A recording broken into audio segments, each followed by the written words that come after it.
Alright, now in the hangar level of the Udvar-Hazy Air and Space Museum. Gonna be taking some videos here of some of the stuff. As you can see, back in that direction is the space shuttle. I believe it's Discovery, but we'll probably find that out in the exhibit. Alright, now we've got some fighter planes and stuff like that here. It's different wings of the, no pun intended. There's different wings of the, I figured you'd think that was funny. There's different wings of this museum. This one over here happens to be the fighter area, and I'm gonna get a video of that later. That's the SR-71 Blackbird, but I'll get that a little later.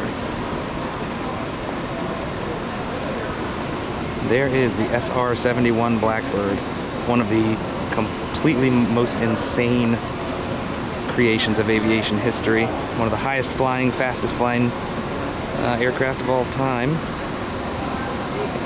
And actually, it's kind of ugly looking in a way. Kind of cool looking in a way, kind of ugly looking in a way. It's cooler when you see it flying.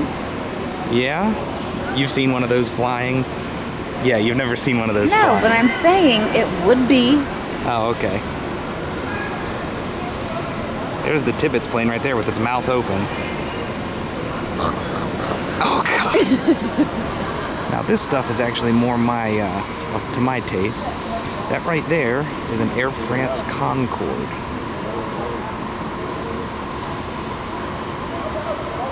See the tail number there. Flaps are down.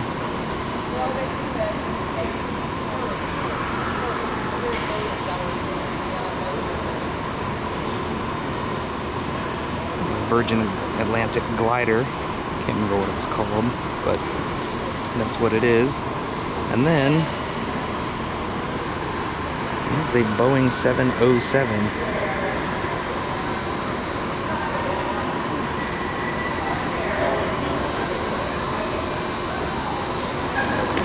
And again, here's the tail of that Boeing 707.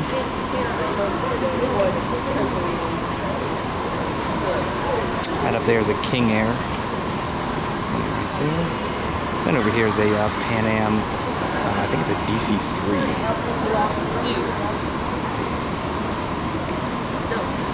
And this right here has a very interesting place in history. This is the Enola Gay.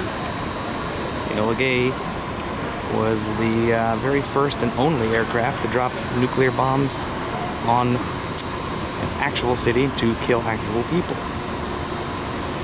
There have, of course, been other planes that have dropped nukes, but for testing more than anything.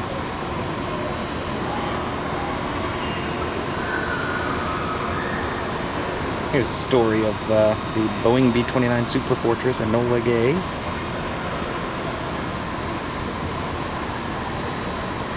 There it is yet again.